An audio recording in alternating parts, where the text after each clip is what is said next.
Hi everyone, आज हम देख रहे हैं बीआरएस के बारे में, यानी बैंक रिकंसिलिएशन स्टेटमेंट। सबसे पहले हम देख लेते हैं कि बीआरएस होता है क्या, उसके बाद हम इसके कुछ मेजर डिफरेंसेस के बारे में डिस्कस करेंगे। तो सबसे पहले जो बीआरएस होता है, बीआरएस हम क्यों बनाते हैं? जब भी हमारी कैश बुक होती है, उसमें जो बैंक का जो अकाउंट होता है, यानी जो बैंक का जो कॉलम होता है, जब हम कैश बुक बनाते हैं तो उसमें हमारे पास कॉलम होता है ना, कैश बुक होता है, और ये क्या होता है, बैंक का होता है, डिस्काउंट का होता है, बहुत सारे कॉलम होते हैं, ठीक है। ऐसे डेबिट साइड होता है और ऐसे ही क्रेडिट साइड होता है, ठीक है। तो यहाँ पे जो हमारा बैंक बैलेंस है वो हमारा मैच होना चाहिए पासबुक की बैलेंस से, ठीक है। एक हमारी पासबुक कौन मेंटेन करते हैं? बैंक। और कैश बुक कौन मेंटेन करते हैं? बिजनेस वाले, जिसका जो फॉर्म है इंटरप्राइजेस।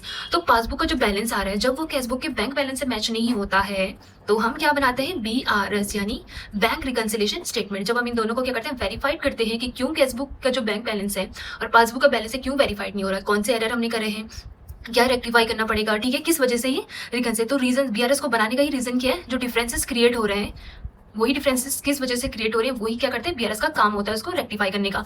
तो सबसे पहले जो मेंटेन करते हैं बैंक अकाउंट कैश बुक में और मेंटेन बाय बैंक पासबुक का।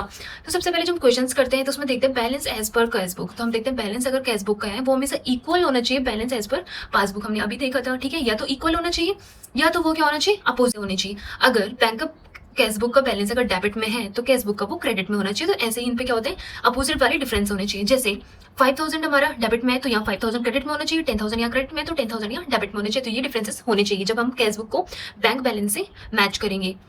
अब हमारी जो कैश बुक और पासबुक के कुछ मेजर डिफरेंसेस होते हैं जो हमें क्या होते हैं? क्वेश्चंस करने में हेल्प करते हैं। तो जब भी हम बैलेंस, जो कैश बुक का बैलेंस होता है वो हमेशा डेबिट में पॉजिटिव होता है, क्योंकि हमने देखा था कैश बुक का जो बैलेंस है वो पॉजिटिव कैसे है? क्योंकि कैश का जो बैलेंस होता है वो हमेशा डेबिट में क्या करता है? इंक्रीज करता है, ठीक है। डेबिट में क्या करते हैं? इंक्रीज करता है। ये हमारे किस अकाउंट के अंडर आते हैं? रियल अकाउंट के अंदर।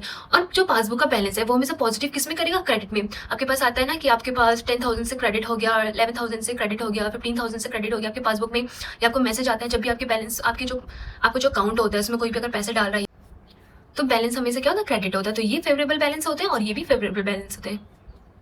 बैलेंस अगर नेगेटिव में है तो यानी क्रेडिट बैलेंस, तो वो क्या होगा? नेगेटिव। कैश बुक का जो क्रेडिट बैलेंस होता है वो हमेशा नेगेटिव होता है, क्योंकि उससे क्या होता है? उस टाइम से वो पैसा जा रहा होता है बैलेंस। और इसका जो नेगेटिव बैलेंस होता है वो डेबिट होता है। डेबिट हमारे चार्जेस होते हैं ना, बैंक अकाउंट में दिखाते हैं ना कितने से चार्ज, एटीएम चार्जेस कट गया, ठीक है, या तो चेकबुक सर्विसेज के चार्जेस कट के। तो जो भी हमारे चार्जेस करते हैं वो आपने देखे होंगे पासबुक में हमेशा डेबिट कॉलम में सो होते हैं। तो ओवरड्राफ्ट अनफेवरेबल बैलेंस हमारे डेबिट बैलेंस होते हैं, ठीक है। ओवरड्राफ्ट अगर होगा वो तो क्या होगा? अनफेवरेबल। और वही क्या होगा? डेबिट बैलेंस होने, यानी नेगेटिव बैलेंस होगा पासबुक का, ठीक है। If cash book and passbook do not show the equal balance then there is a different, ठीक है। वही जो हमने दिखा था, अगर कैश बुक और पासबुक का बैलेंस इक्वल शो नहीं हो रहा तो डिफरेंस है, और इसीलिए हम क्या बनाएंगे? बीआरएस। तो आई होप आपको बीआरएस के बारे में चीज़ समझ आएंगे। So please do like and subscribe to my channel and thank you for watching.